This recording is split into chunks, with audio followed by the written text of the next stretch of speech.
শয়তান মানুষকে শয়তান বলা যাবে কিনা, আর যার পীর নাই তার পীর নাকি শয়তান, ইসলাম কি বলে একটু দয়া করে জানাবেন ভাই। কিছু আলেম মনে করেন যে ইয়া নবী সালাম আলাইকা বলার সময় উঠে দাঁড়ানো জরুরি, এবং তারা মনে করেন যে এই সময় রাসূল সাল্লাল্লাহু আলাইহি সাল্লাম হাজির হন। এ ব্যাপারে কোরআন হাদিস কি বলে? ইমাম মাহদির আগমন সম্পর্কে একটু বলবেন। এরপরের প্রশ্ন, শনিবার মঙ্গলবার বাঁশ কাটা যাবে না। শনিবার আর মঙ্গলবারে বাঁশ কাটলে কি হবে? নিজে বাঁশ খাবে এরকম কিছু? মহিলারা তালেমে যাইতে পারবে কিনা? মহিলাদের সম্মিলিত দুরূদ ও জিকির করা যাবে কিনা? দেখুন, এরপরে আসেন জামাতের মধ্যে ইমামের পেছনে সূরা ফাতিহা পড়ার ব্যাপারে শরিয়া কি বলে? পণ্য মজুত করে 3 মাস না 1 বছর রেখে ব্যবসা করা যাবে কিনা? আর ইসলামী শরীয়ত মতে ব্যবসার মূলনীতি দয়া করে জানাবেন। বর্তমানে মাহফিলের মৌসুম চলছে, এখন অনেক বেদাতি শিরকি বক্তার মাহফিল উপলক্ষে অনেক আদায়কারী ভাই আসেন। এখন আমরা যদি এই বেদাতি মাহফিলে চাঁদা দিয়ে শরিক থাকি তবে কি আমাদের গুনাহ হবে?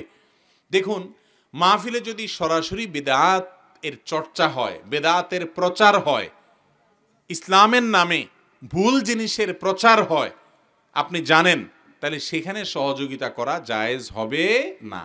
কারণ আল্লাহ রাব্বুল আলামিন বলেছেন, তাআওয়ানু আলাল বিররি ওয়াত তাকওয়া ওয়ালা তাআওয়ানু আলাল ইসমি ওয়াল উদওয়ান। তোমরা বীর এবং তাকওয়ার কাজে, ভালো এবং কল্যাণের কাজে একে অন্যের সাহায্য করো, মন্দ কাজে সাহায্য করবা না। কোনো মন্দ কাজে, কোনো গুনাহের কাজে, কোনো গানের আসরে, কোনো বেদাতের অনুষ্ঠানে আপনি যদি সাহায্য করেন তাহলে আপনিও সেই অপরাধের সাথে জড়িত হয়ে গেলেন। আমাদের দেশে আজকাল দেখবেন অনেক মুসলমানরা অতি উদার হয়ে অন্য ধর্মের মানুষের উপাসনা উপলক্ষে, পূজা উপলক্ষে পয়সা কুড়ি দেয় এবং সহযোগিতা করে। আছে না নেই? তাদের ধর্ম তারা পালন করবে, আপনার বাধা দেওয়ার অধিকার নেই, আপনি বাধা দিতে পারবেন না। তাদেরটা তারা করুক, কোনো বিশৃঙ্খলা সেখানে করা যাবে না, কোনো আঘাত সেখানে করা যাবে না। রাসূল করিম সাল্লাল্লাহু আলাইহি সাল্লাম বলেছেন, কোনো অমুসলিম যাকে এই দেশ, তার দেশে তাকে কোনো এলাকাতে বসবাসের অনুমতি দেওয়া হয়েছে, বাহির থেকে ভিসা নিয়ে এসেছে, বা এই দেশের নাগরিক, সেই অমুসলমানকে যদি কেউ হত্যা করে অমুসলমান হওয়ার কারণে, নবী আলাইহিস সালাম বলেছেন সে ব্যক্তি জান্নাত তো দূরের কথা, জান্নাতের ঘ্রাণ পর্যন্ত পাবে না। এইভাবে অমুসলমানদের অধিকার ইসলাম সংরক্ষণ করেছে। কিন্তু তাই বলে ইসলাম আমাদেরকে জগা খিচুড়ি হয়ে যেতে বলে নাই, যে আপনারটা বাদ দিয়া তারটাতে সে শিরকের আয়োজন করবে, আমার রবের সঙ্গে শিরিক করবে, আমার আল্লাহর সঙ্গে শিরিকের আয়োজন করবে, আমার আল্লাহকে অপমান করার আয়োজন করবে। যদি আল্লাহকে অপমান করা যায় না, আমি সেখানে সহযোগিতা করা মানে হলো তার অপরাধে শামিল হওয়া। ঠিক না বে ঠিক? তারটা সে করুক ভিন্ন কথা, কিন্তু আমি সহযোগিতা করতে, অর্থ দিয়ে, পয়সা করে দিয়ে অংশগ্রহণ করতে পারি না। অতি উদার মানুষগুলো আসলে ধর্ম সম্পর্কে, দিন সম্পর্কে, ঈমান সম্পর্কে অতি উদাসীন। আপনার বাবার খুনি, তার উৎসব অনুষ্ঠানে আপনি কিন্তু জীবনও যাবেন না। যাবেন? আপনার আঘাত লাগবে, সেটা খুব ভালো বুঝেন। কিন্তু আপনার রবের সঙ্গে শিরিক করতেছে, সেখানে আপনি যাচ্ছেন, টাকা পয়সা দিচ্ছেন, হাজির হচ্ছেন, তাহলে বোঝা গেল আপনি আপনার রবকে চিনেনও নাই, রবের হকও আদায় করেন নাই। অতএব যেই অনুষ্ঠানে, যেই মাহফিলে বেদাতের চর্চা হবে, আপনি জানেন পরিষ্কার বেদাতের আলোচনা হবে, বেদাত এস্টাবলিশ করা হবে, সেখানে টাকা পয়সা দিয়ে সহযোগিতা করা জায়েজ নাই। হ্যাঁ, যদি টাকা পয়সা দিলে তাদেরকে বুঝাইয়া সংশোধন করানো যাবে এরকম মনে হয়, তাহলে সে উদ্দেশ্যে অবশ্যই দিতে পারেন। এরপরের প্রশ্ন, শনিবার মঙ্গলবার বাঁশ কাটা যাবে না। শনিবার আর মঙ্গলবারে বাঁশ কাটলে কি হবে? নিজে বাঁশ খাবে এরকম কিছু? দেখুন, সকল মঙ্গল অমঙ্গল, কল্যাণ এবং অকল্যাণের একমাত্র মালিক কে? আল্লাহ। এই যে জাহেলি যুগের স্বভাব, রন্ধ্রে রন্ধ্রে, এটাও কিন্তু জাহেলি যুগের স্বভাব। অমুক দিন বাঁশ কাটা যাবে না, শনিবারে সফরে বের হওয়া যাবে না, সকালবেলায় অমুকের মুখ দেখলে শেষ, প্রথম কাস্টমার বাকি চাইলে শেষ ওই দিন। এসব বিশ্বাস আমাদের মধ্যে আছে না নাই? এগুলোর সবগুলো শিরকি বিশ্বাস। আমার লাভ এবং ক্ষতির একমাত্র মালিক কে? কারোর চেহারা দেখলে, বাঁশ কোনো বারে কাটলে, কোনোদিন সফরে বের হলে আমার কোনো লাভও হবে না, ক্ষতিও হবে না। এগুলো সব কুসংস্কার। এগুলো সব কি? কুসংস্কার। অনেক রকম কুসংস্কার আমাদের সমাজে আছে। ধরেন আপনার ওই টাকার বাক্স বা দোকানদারদের যে ওই যে ক্যাশ বাক্স, পাও লাগলে হেই সর্বনাশ, আর বরকত টরকত আসবে না। ঠিক আছে, টাকা পয়সা থাকে, এই সম্পদ থাকে, সেটাতে লাথি মারার দরকার নাই, কিন্তু লাগলে যে একেবারে গোষ্ঠী উদ্ধার হয়ে যাবে, আপনি ফকির হয়ে যাবেন, এমন কোনো কথা নাই। রাতের বেলা পানি বাহিরে ফেলাইতে হয় না, অমুক সময় নখ কাটতে হয় না, রাতের বেলা গাছের কোনো ফল ছিঁড়তে হয় না, এগুলো করলে ক্ষতি হয়। এরকম অনেক কুকথা আমাদের সমাজে চালু আছে না নেই? এগুলো সব কুকথা, কুসংস্কার। ওই জাহেলি যুগের মূর্খরা এ সমস্ত খারাপ কুসংস্কারগুলো তারা ধারণ করত, বিশ্বাস করত। আমরা মুসলমানরা এক আল্লাহ বিশ্বাস করেছি, তাওহীদে বিশ্বাস করেছি। তাওহীদের দাবি হলো সকল কল্যাণ অকল্যাণের একমাত্র মালিক কে? আল্লাহ রাব্বুল আলামিন। অতএব এই সমস্ত শনি মঙ্গলবারে বাঁশ কাটলে ক্ষতি হবে, এগুলো বিশ্বাস করা যাবে না, এগুলো ভুল ধারণা। মহিলারা তালেমে যাইতে পারবে কি না? ভাই, মহিলাদেরও তো দিন শিখতে হবে, হবে কি হবে না? আল্লাহ তাআলা কোরআনে কারিমে কোথাও বলেন নাই হে পুরুষরা তোমরা সৎ কাজের আদেশ করো, অসৎ কাজের বাধা প্রদান করো। একটা জায়গায়ও দেখাইতে পারবেন না আল্লাহ পুরুষদেরকে এরকম বলছে। আল্লাহ তাআলা সকল ইমানদারদেরকে বলেছে। ইমানদারদেরকে যখন আল্লাহ তাআলা বলেন, তার ভিতরে নারী পুরুষ সবাই আছে না নাই? অতএব পুরুষরা যেরকম সৎ কাজের আদেশ দিবে, অসৎ কাজ থেকে বাধা প্রদান করবে, দাওয়াতের কাজ করবে, মানুষকে আল্লাহর দিকে ডাকবে, নারীরাও সেটা করবে। তবে পার্থক্য হলো পুরুষরা যেভাবে সাধারণভাবে করবে, নারীদের প্রতি পর্দার বিধান থাকার কারণে এক্সট্রা পুরুষদেরও আছে চোখের পর্দা, কিন্তু নারীদের সার্বিক পর্দার বিধানের কারণে আল্লাহ রাব্বুল আলামিন তাদেরকে কোমলমতি করে তৈরি করেছেন। নানা কারণে তাদের পর্দার জন্য আলাদা কিছু, তাদের দাওয়াতি কাজের জন্য আলাদা কিছু শর্ত আছে। নাম্বার 1, সফরের দূরত্বে যেতে পারবে না। আজকাল কিছু জমাত বাইর হয়েছে মহিলাদের, স্বামী টামি সব ফেলে রেখে তারা এক জেলা থেকে আরেক জেলা চলে যায় দাওয়াতি কাজ করতে। এই দাওয়াতি কাজ করা জায়েজ নাই। আবার আরেকটা গ্রুপ বাইর হয়েছে হিজবুত তাওহীদ, নাম শুনছেন আপনারা? এরা আসল ইসলাম শিখায়, ইসলাম না, বুঝতে পারছেন? তাদের যে আমির এমাম, এই এমাম সাহেব, ইমামও বলতে পারে না, বলে এমাম। এই ইমাম সাহেবকে যদি ডাকেন আর বলেন আরবি গ্রামারের জবরজের দিয়া একটা পৃষ্ঠা না 2টা লাইন পড়ে দিতে পারে, তাহলে আমি পুরস্কার দেব তাকে, আমি। কোরআন এবং হাদিসের ভাষাই বুঝে না, কিন্তু সে হলো এমাম। গোটা মুসলিম জাতিরা সবাই নষ্ট হয়ে গেছে, সে একা হকের উপর আছে, সবাইকে আবার নতুন করে বানাবে। কত রকমের গোমরাহি কিয়ামতের আগে আসবে। তো তাদের মহিলারা শুধু দাওয়াতি কাজ করে না, সামনে বসে, যত প্রোগ্রাম সব কোথায় বসে? সামনে বসে। আর আপনার আমার রাসূল প্রিয় নবীজি সাল্লাল্লাহু আলাইহি সাল্লাম বলেছেন, খায়রু সুফুফিন নিসাই আখিরুহা ওয়া খায়রু সুফুফির রিজালি আউয়ালুহা। পুরুষদের সফ, উত্তম সফ হলো সেটা যেটা সামনে থাকে, আর নারীদের উত্তম কাতার হলো সেটা যেটা পেছনে থাকে পর্দার খাতিরে, আর তারা সামনে রাখে। বুঝতে পারছেন কথা? তো এরা নাকি বড় ইসলামের অনুসারী। ভাইরা আমার, তো এই জন্য মহিলারা সেরকম দাওয়াতি কাজ করতে পারবে না যেটা করতে গিয়ে কোরআন হাদিসের খেলাফ হয়। হ্যাঁ, তারা নিজেদের মধ্যে পাশের বাড়ির মহিলাকে, পাশের বাড়ির আফাকে অবশ্যই দাওয়াতের কাজ করবে, তাকে কোরআন হাদিসের কথা বলবে, আল্লাহর পথে আহ্বান করবে, সংসারের কাজ কাম করে, স্বামীর কোনো খেদমতের ত্রুটি না করে, বাচ্চাদের লালন পালনে কোনো ত্রুটি না করে, অনুমতি সাপেক্ষে পর্দার বিধিবিধান মেনে ধারে কাছে তারা অবশ্যই দাওয়াতি কাজ করতে পারবে। কথা কি বুঝাতে পারছি? জি। মহিলাদের সম্মিলিত দুরুদ ও জিকির করা যাবে কিনা?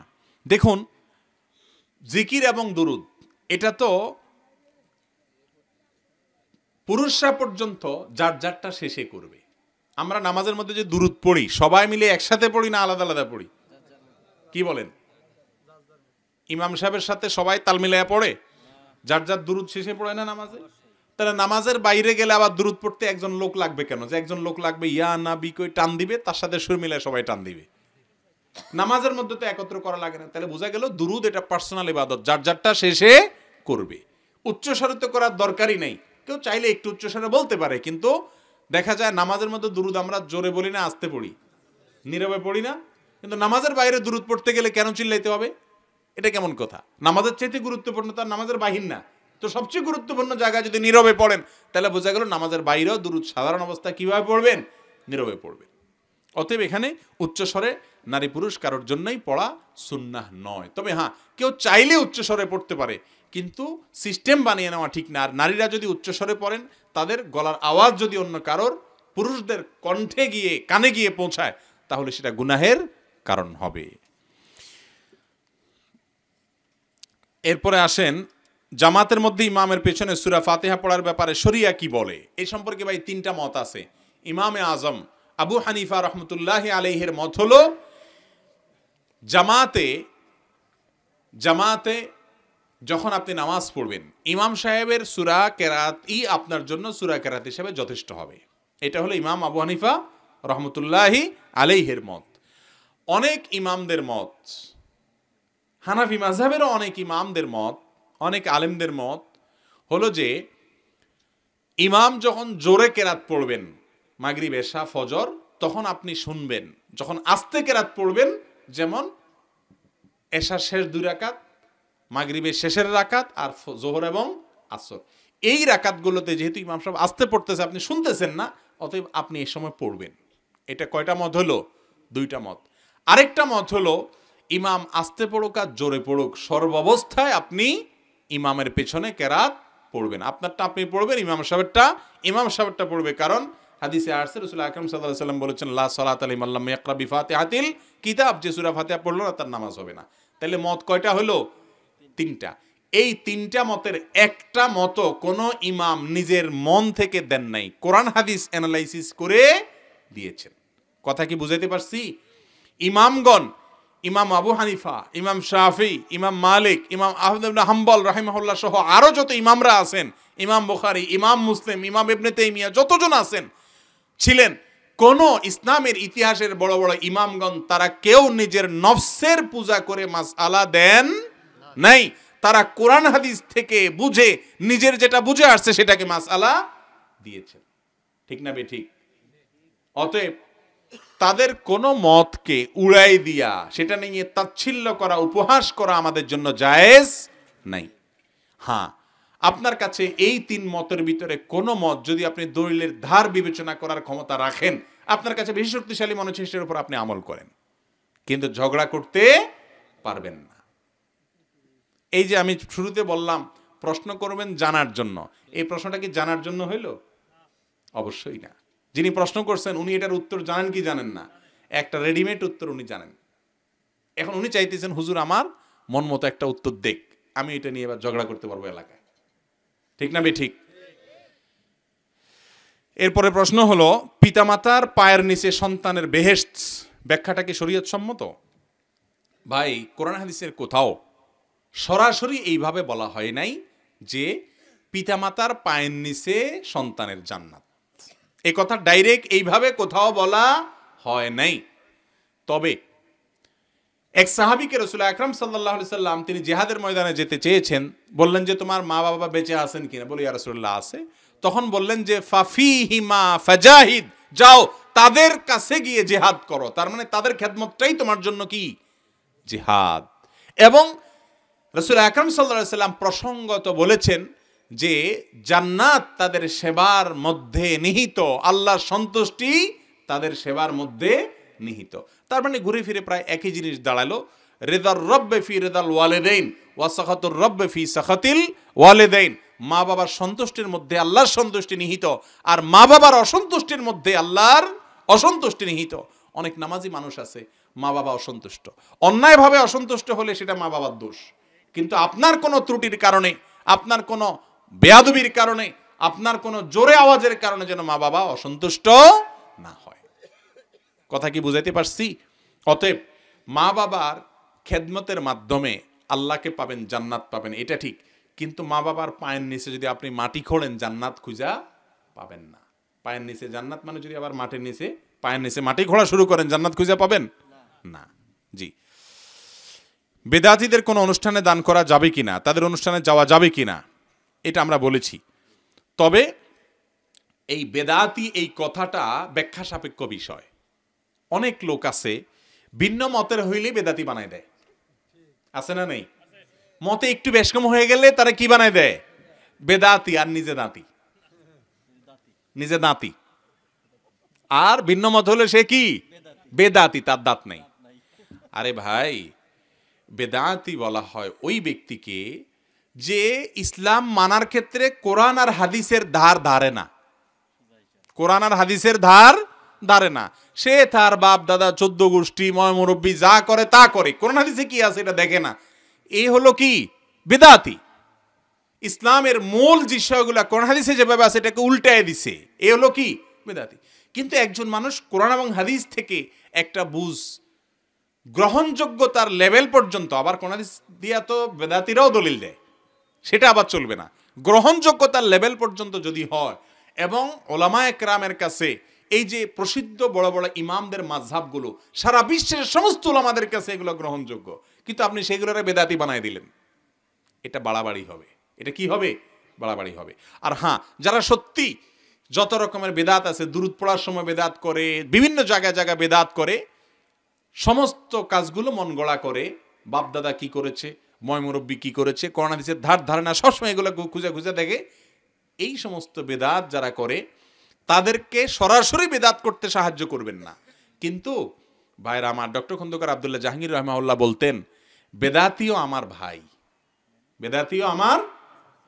আমি মনে করি আমার ভাই ভুল করছে, আমি তাকে আমার বুক থেকে ফেলে দিতে পারি না। হ্যাঁ, তাকে আবার তার বেদাতের কাজে সাহায্য করারও সুযোগ নাই। উদার হতে গিয়ে আবার বেদাতিকে বেদাতি কাজে সাহায্য করা যাবে না। তবে তাকে আদর করে যদি সংশোধন করা যায় সেই চেষ্টাটা অব্যাহত রাখতে হবে। জি, আগে তাকওয়া না আগে ফতুয়া? তাকওয়া আর ফতুয়া সম্পর্কে দয়া করে জানাবেন। যে ব্যক্তি প্রশ্ন করেছেন তিনি ফতোয়ার মানে বুঝেননি। তিনি মনে করছেন ফতোয়া মানে হলো শুধু কেল জায়েজ করা। আসলে কি তাই? ফতোয়া শব্দের অর্থ হলো সমাধান। ফতোয়া শব্দের অর্থ কি? সমাধান। একটা জিনিস কোরআন এবং হাদিসে কিভাবে বলা আছে সেই কথাটা বলাটাই হলো ফতোয়া। তো আমরা অনেকে মনে করি যে তাকওয়া হলো কোরআন হাদিস অনুযায়ী চলা, আর ফতোয়া হলো ঘুরায় গাড়ায় ওটারে জায়েজ করা। এটা অনেকে মনে করে, এটা ভুল ধারণা।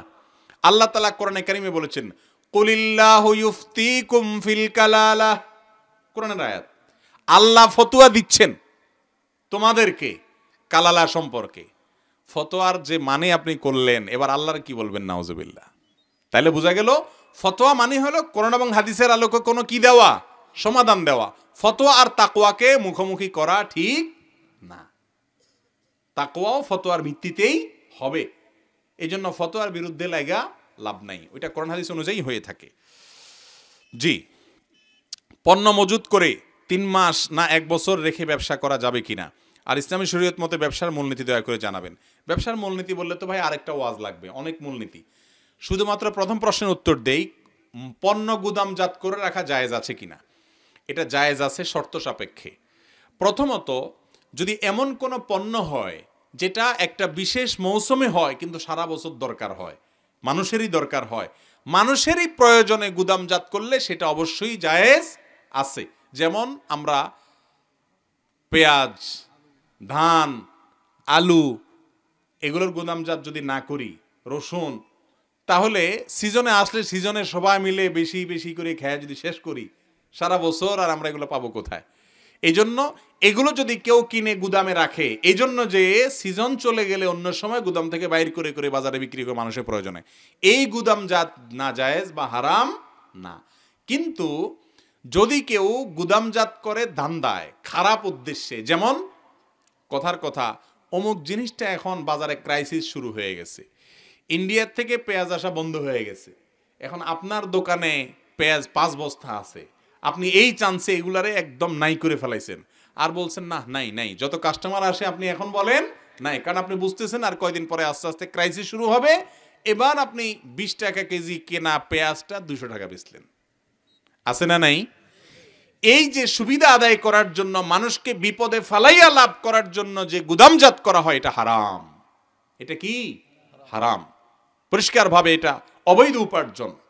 মানুষকে ঠেকা ফেলাইয়া, ক্রাইসিস হোক আমি এখনই যা আছে তা বিক্রি করব, ক্রাইসিস হলে তখন আমি বাড়াইয়া দেব, এটা করা জায়েজ নাই। এই গুদামজাত করা গুনাহের কথা। শয়তান মানুষকে শয়তান বলা যাবে কিনা, আর যার পীর নাই তার পীর নাকি শয়তান, ইসলাম কি বলে একটু দয়া করে জানাবেন। ভাই, যার পীর নাই তার পীর শয়তান, এ কথা কোনো সঠিক কথা না। কোরআন হাদিসের কোথাও এরকম কোনো কথা বলা হয় নাই। আশ-শায়তানু ওয়ালিয়্যু মাল্লা ওয়ালিয়্যা লাহ, এরকম একটা কথা বলা হয়। তো ওলি মানে তো বন্ধু, ওলির অনেক অর্থ হয়, এনে পীর কই আসলো? ওলির অর্থ তো সরাসরি কি হয় না, পীর হয় না। তারপরে চাইয়া এই কথাটা সহি না জয়ীফ সেটা আরেক বিষয়। অতএব যার পীর নাই তার পীর শয়তান, এ কথা কোনো সঠিক কথা না। এগুলো আমাদের মন গড়া কথাবার্তা, এগুলো সঠিক কোনো বিষয় নয়।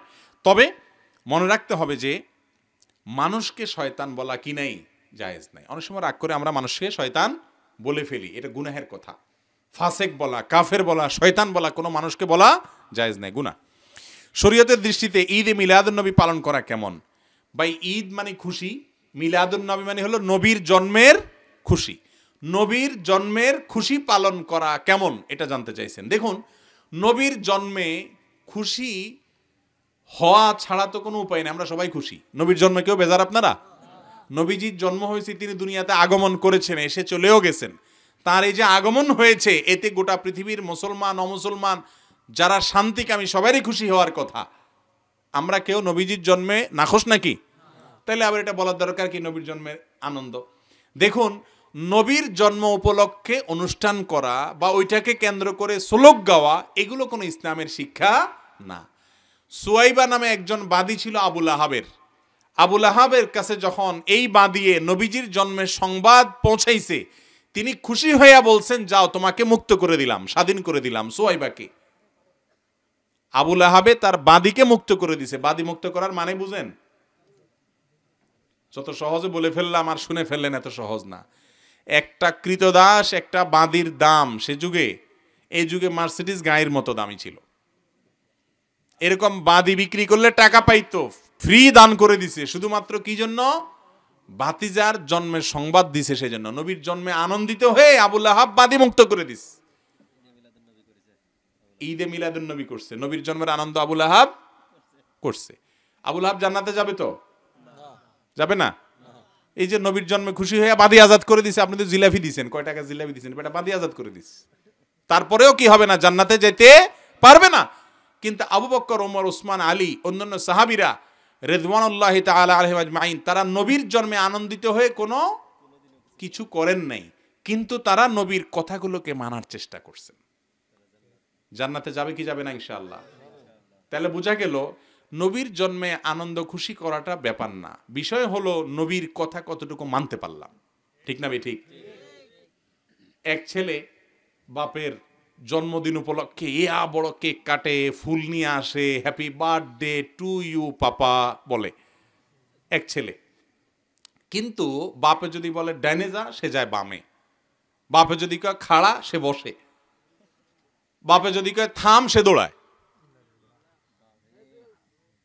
জেনারেটর আছে? ছিলাম এক বাপের ছেলে, সে বাপের জন্মদিন উপলক্ষে কেক কাটে, ফুল দেয়, হ্যাপি বার্থডে টু ইউ বাবা বলে, কিন্তু বাপের কোনো কথা শুনে না, বাপের সব কথা অমান্য করে। আরেক ছেলে বাপের কোনো জন্মদিন উপলক্ষে কিছু করে না, কিন্তু বাপের কথা অক্ষরে অক্ষরে শুনে। কি বলেন? বাপ কোন সন্তানের প্রতি খুশি হবেন? দ্বিতীয় সন্তানের উপরে না? অতএব প্রিয় নবীজির সম্মুখে কিয়ামতের ময়দানে ওই ব্যক্তি দাঁড়িয়ে তার সন্তুষ্টি নিবে, তার হাতে হাউজে কাউসার পান করবে, যেই ব্যক্তি ইবাদত বন্দিগি ইসলামের কাজগুলো নবীজির পদ্ধতি অনুযায়ী করছে অক্ষরে অক্ষরে। কে কি করছে না করছে এসব দেখা দেখি নাই, আমার নবীজি কিভাবে করেছেন সাল্লাল্লাহু আলাইহি সাল্লাম, আমি শুধু সেইভাবে করব, এরকম সুন্নতকে যে খুঁটে খুঁটে আমল করেছে তার মুক্তি হবে। নবীর জন্মে ফুর্তি করে, আনন্দ উৎসব করে, মিলাদ মাহফিল করে, জিলাপি খেয়ে মুক্তি পাওয়া যাবে না। কিছু আলেম মনে করেন যে ইয়া নবী সালাম আলাইকা বলার সময় উঠে দাঁড়ানো জরুরি, এবং তারা মনে করেন যে এই সময় রাসূল সাল্লাল্লাহু আলাইহি সাল্লাম হাজির হন। এ ব্যাপারে কোরআন হাদিস কি বলে? দেখুন ভাই, ইয়া নবী সালাম আলাইকা বললে যদি দাঁড়ায় যাওয়া লাগে, তাহলে আল্লাহর নাম নিলে, নবীর দুরূদ পড়লে যদি দাঁড়ায় যাওয়া লাগে, তাহলে আল্লাহর নাম নিলে তো ফ্যানে ঝুলে যাওয়া উচিত, দৌড়াইতে থাকা উচিত, লাফাইতে থাকা উচিত। ঠিক না? ঠিক বলেন। আমরা নামাজের মধ্যে যে দুরূদ পড়ি, সেই দুরূদ কি আমরা বসে বসে পড়ি না দাঁড়ায় দাঁড়ায় পড়ি? দুরূদ পড়লেই যদি নবীজি চলে আসে আর দাঁড়ায় লাফ দিয়ে উঠে যেতে হয় তার সম্মানার্থে, তাহলে তো নামাজের মধ্যে আমাদের লাফ দিয়ে উঠার কথা। ঠিক না? ঠিক। নামাজের ভিতরে যদি কেউ দুরূদ পড়তে পড়তে নবীজির মহব্বতে দাঁড়ায়া যায়, নামাজ হবে না ভেঙে যাবে? তাহলে তো নামাজের বাইরে আপনি দুরূদ পড়লে নবীজি চলে আসে, নামাজের দুরূদ গুরুত্বপূর্ণ না নামাজের বাইরের দুরূদ গুরুত্বপূর্ণ? নামাজের চাইতে গুরুত্বপূর্ণ কোনো সময় আছে মুসলমানের জীবনে? সেই জায়গায় দুরূদ পড়লে নবী আসে না, আর আপনার বাড়িতে দুরূদ পড়লে নবী চলে আসে? ঠিক কেমন কথা? আর একসঙ্গে পৃথিবীতে হাজার জায়গায় হয়, নবী কয়জন? তো কিভাবে এত জায়গায় হাজির হয়? আবার অনেক সময় গোল হইয়া দাঁড়াইয়া মাঝখানে একটা বালিশ রাখে, একটা চেয়ার রাখে নবী এসে বসার জন্য। ভাইরা আমার, নবীজি আসবে, আসার রাস্তা রাখছেন, দাঁড়াইছেন তো গোল হইয়া, কেমনে আসবে? এগুলা সবগুলো আমাদের মন গড়া। আমাদের যে ভাইরা করেন, ওনারা না বুঝে করেন, ওনাদের ভিতরে নবীজির প্রতি ভালোবাসা আছে এবং নবীজির প্রতি মহব্বত আছে, আন্তরিকতা আছে, কিন্তু সত্যিকার অর্থে নবীজি সাল্লাল্লাহু আলাইহি ওয়াসাল্লামের ভালোবাসা প্রকাশের পদ্ধতি ওনার জানা নাই। ওই যে হ্যাপি বার্থডে টু ইউ বাবা কইয়া খুশি করতে চায়, কথা শুনতে রাজি না। নবীজির দুরূদ দাঁড়ায় দাঁড়ায়ও পড়া যায়, বসে বসেও পড়া যায়, শুয়ে শুয়েও পড়া যায়, কিন্তু পড়তে পড়তে দাঁড়ায় যেতে হবে এমন কোনো কথা নাই। কোরআন পড়তে পড়তে কি আমরা দাঁড়ায় যাই? আল্লাহ জিকির করতে করতে কি দাঁড়ায় যাই? তাহলে নবীরটা কেন দাঁড়াইতে হবে? কোথায় বলা আছে? কোরআন হাদিসে কোথাও বলা হয় নাই। এতক্ষণ আমরা সেটাই বলছি, মুসলমান ইবাদত করবে কার পদ্ধতি অনুযায়ী? রাসূলুল্লাহ সাল্লাল্লাহু আলাইহি সাল্লাম যদি কোরআন হাদিসে কোথাও বলেন যে তোমরা আমার দুরূদ পড়তে পড়তে দাঁড়ায় যাবা, তাহলে অবশ্যই আমরা দাঁড়ায় যাব। কিন্তু এরকম কোনো হাদিস কোথাও পাওয়া, জাল হাদিসও নাই, সহিহ হাদিস তো পরের কথা। দুরূদ পড়তে পড়তে দাঁড়ায় যেতে হবে এরকম কোনো জাল হাদিসও পাওয়া যায় না। তো আমাদের যেসব ভাইরা করছেন, আমরা তাদেরকে বিনয়ের সাথে বলবো, আল্লাহ এবং তার রাসূল যেভাবে চলতে বলেছেন আমাদের সেভাবে চলতে হবে, মন গড়া পদ্ধতি না। মন গড়িত পদ্ধতিতে করলে সেটাই হলো জাহেলি যুগের মানুষের কাজ। ঠিক না? ঠিক। ইসলাম আমাদেরকে বলছে শৃঙ্খলায় আসতে, সুন্নত মানে শৃঙ্খলা, সিস্টেম, কোরআন হাদিস যা বলছে এর ভিতরে থাকা। আল্লাহ আমাদেরকে চলার তৌফিক দান করুন। এটা হলো কি? অনেকে পীরের ছবিকে সামনে রেখে তারপরে জিকির করে, নামাজ পড়ে, আছে না নাই? পীরের নামে গরু জবাই করে, মান্নত করে, এগুলা শিরকে আকবার, বড় শিরক, যার কারণে মানুষের ঈমান ভঙ্গ হয়ে যায়। ঈমান ভঙ্গের কারণ জানে না, ওযু ভঙ্গের কারণ জানে, নামাজ ভঙ্গের কারণ জানে, রোজা ভঙ্গের কারণ জানে, কিন্তু ঈমান ভঙ্গের কারণ আমরা জানি না। আল্লাহর জায়গায় যদি পীরকে রাখেন, সঙ্গে সঙ্গে ঈমান ভঙ্গ হয়ে যাবে। ভাইরা আমার, অতএব পীরকে স্মরণ নয়, স্মরণ কাকে হবে? এমনি পীরের স্মরণ হলে দোষের কিছু নাই। আপনার বাবার কথা স্মরণ হয়, মায়ের কথা স্মরণ হয়, বন্ধুর কথা স্মরণ হয়, পীরের কথাও স্মরণ হইলো, অসুবিধা নেই। কিন্তু আল্লাহর জিকিরের সময় পীরের কথা কল্পনা করতে হবে, নাউজুবিল্লাহ। কেন? আপনি তো জিকির আল্লাহর করছেন, পীরের কথা কেন কল্পনা করবেন? পীর কে? ও পীর বলে ঘটক, নাউজুবিল্লাহ। দেখুন, ঈমান ভঙ্গের কারণগুলির ভিতরে একটা কারণ হলো আল্লাহ এবং বান্দার মধ্যে কোনো মিডিয়া দাঁড় করানো, ভায়া দাঁড় করানো। দেখুন ভাইরা আমার, হাসির কথা না, বোঝার কথা, বোঝার চেষ্টা করেন। আমাদের আল্লাহর সঙ্গে আমাদের সম্পর্ক ডাইরেক্ট নাকি মিডিয়া দিয়া? ডাইরেক্ট। একটা আয়াত বাইর করছে, ওয়াবতাগু ইলাইহিল ওয়াসিলা। আল্লাহ বলছে উসিলা ধরো। আল্লাহ বলছে কি? উসিলা ধরো। এই জন্য বলে পীর ধরতে হবে, ডাইরেক্ট আল্লাহরে পাওয়া যাবে না। ভাই, ওসিলা শব্দ এটা কি বাংলা না আরবি? আপনি যদি ওই আরবি আয়াত পড়ে বাংলাদেশি ভাষায় বলেন উসিলা ধরো, তাহলে তো হবে না। উর্দুতে, বাংলাতে, হিন্দিতে উসিলা আর আরবিতে আল্লাহর কোরআনের ভাষার উসিলা, এটা দুইটা এক না। এই আয়াতের তাফসিরে যতগুলো প্রসিদ্ধ তাফসির আছে, তাফসিরে কুরতুবী থেকে নিয়ে ইবনে কাসির থেকে নিয়ে সব তাফসিরগুলো করেন, মুফাসসিরগণ এই তাফসিরে, এই আয়াতের তাফসিরে লিখেছেন ওয়াবতাগু ইলাইহিল ওয়াসিলা মানে হলো আল্লাহর আনুগত্য, আল্লাহর ইবাদত বন্দেগী করতে করতে আল্লাহকে তালাশ করো। কোনো মিডিয়ার ভায়ার কথা, দালালের কথা এখানে বলা হয় নাই। অতএব পীর বা আল্লাহর কোন নেককার বান্দা যদি আপনাকে আল্লাহর পথে চলতে বলেন, ওই কথা শুনবেন। কিন্তু তাই বলে আল্লাহকে পাওয়ার জন্য আল্লাহর স্মরণ যখন করবেন, আগে তার দিকে কলব মোতাওয়াজ্জু করবেন, এরপরে ওখানে স্টেশন করে তারপরে আল্লাহর দিক যাবেন, এরকম কোনো কথা ইসলাম আমাদেরকে শিখায় নাই। আল্লাহর সঙ্গে বান্দার মিডলম্যান বাইর করার নামই হলো শিরিক। আল্লাহর সঙ্গে বান্দার মধ্যে ভায়া ঢুকায় দেওয়ার নামই হলো কি? শিরিক। আরে এই কাজটাই তো মক্কার মুশরিকরা করেছে, এই কাজটাই তো হিন্দুরা করে, অন্য ধর্মের মুশরিকরা এই কাজটাই তো করে। তারা বিভিন্ন প্রতিমার পূজা করে, বলে এগুলো ঈশ্বরের কাছে নিয়ে যাবে। ঠিক না বে ঠিক? লিউকাররিবুনা ইলাল্লাহি যুলফা, তারা আল্লাহর কাছে আমাদের পৌঁছাই দিবে। তা আপনি জিকিরের সময় চিন্তা করলেন, আগে পীরের কথা স্মরণ করি, আগে সেখানে স্টেশন করি, এরপরে সেখান থেকে যাব, এই যে মিডিয়া বানাইলেন, এটাই তো শিরকের দিকে নিয়ে যায়। আল্লাহ আমাদেরকে শিরিক থেকে বেঁচে থাকার তৌফিক নসিব করুন। সত্য এবং হক বুঝার পরে মানতে দেরি করবেন না। নিজের বুঝে খাটুক আর না খাটুক, শিরিক নিয়ে যদি মারা যান, খবরদার, নামাজ রোজা কিচ্ছুতে কাজ হবে না। মাফ হবে শিরকের অপরাধ?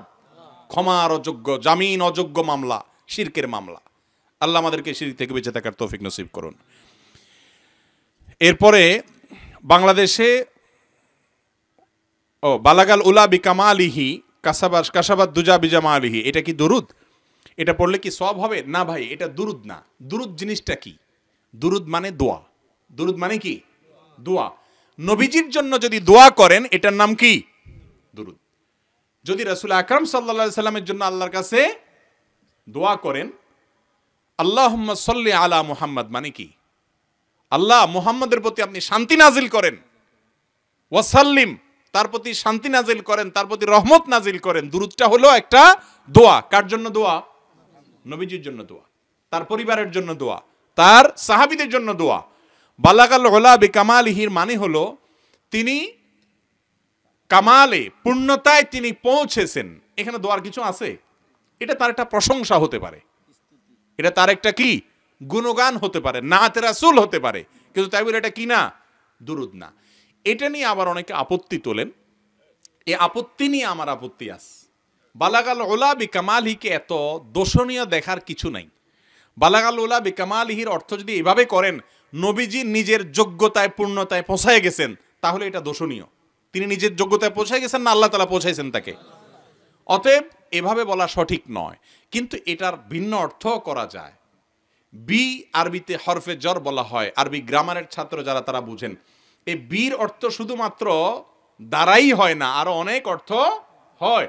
অতএব এটার অর্থ এমনও হতে পারে যে নবী সাল্লাল্লাহু আলাইহি সাল্লাম তিনি পূর্ণতায় পৌঁছেছেন, দাঁড়ায় না, নিজে নিজে না, তিনি পূর্ণতায় পৌঁছেছেন, কিন্তু সেই পৌঁছানোটা আল্লাহ তাআলার দানে। কবিতা এরকম রূপক অর্থে বলা হয়। অতএব এটাকে সরাসরি শিরকি কথা ওরকম বলে দেওয়াটা সঠিক মনে করি না আমি। তবে এটা দুরুদ না, এটা পড়লে কোনো সওয়াব যে সরাসরি হবে দুরুদ পড়লে যেরকম সওয়াব হয়, বিষয়টা সেরকম না। এটা একটা প্রশংসা শুধুমাত্র। দুরুদের জন্য আল্লাহুম্মা সাল্লি আলা মুহাম্মদ অথবা সাল্লাল্লাহু আলাইহি সাল্লাম এই জাতীয় দুরুদ পাঠ করতে হবে। ফরজ সালাতের সালাম ফেরানোর সঙ্গে সঙ্গে অনেক ইমাম সাহেব সবাই মিলে মুনাজাত করে, এটা নাকি বিদআত, বিস্তারিত বুঝিয়ে বলবেন। দেখুন, ফরজ নামাজের সালাম ফেরানোর পর আমাদের কাজ হলো কিছু দোয়া এবং জিকির পড়া, কিছু জিকির পড়া। আস্তাগফিরুল্লাহ, আস্তাগফিরুল্লাহ, আস্তাগফিরুল্লাহ, আল্লাহুম্মা আনতাস সালাম ওয়া মিনকাস সালাম, তাবারাকতা ইয়া যিল জালালি ওয়াল ইকরাম, আল্লাহুম্মা আইন্নি আলা যিকরিকা ওয়া শুকরিকা, আয়াতুল কুরসি, সূরা ইখলাস একবার, সূরা ফালাক একবার, সূরা নাস একবার, অনেকগুলো দোয়া দরুদ নবী সাল্লাল্লাহু আলাইহি সাল্লাম সালাম ফেরানোর পরে পাঁচ ওয়াক্ত নামাজের পরে পড়তেন। সেগুলো পড়া হলো সুন্নাত। এই সুন্নাতগুলোর কোনো আমল আছে? নাই।